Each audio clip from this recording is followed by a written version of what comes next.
Радовиш ја доби драмата практично во СРЦ 25 мај, триумфирајќи над Прилеп. Радовиш на основат во Суперлигата и следната сезона. Видовме еден доста атрактивен надпревар со една неизвестност, особено во тие последни 5 минути. Како видовте надпреварот?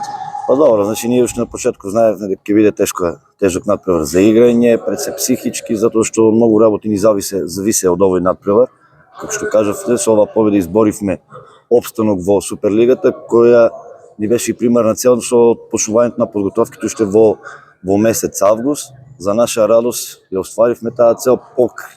Морам да кажем, доста една турбулентна сезона за нас како клуб, со разни промени, со големи проблеми, значи во клубот на крај се стабилизиравме и еве на последни два надпревари покажавме дека знаеме да играме ракомет, дека овие играчи се искусни, имаат знаење и дека заслужуваат да играат во Суперлига. Сакам да честитам на екипата на Прилеп за коректната игра и исто да ја пофалам публиката кој ни даде доста голема подршка, како и невачката група на лебари кои ни беа еден ветер во грб за да извоиме оваа победа денеска.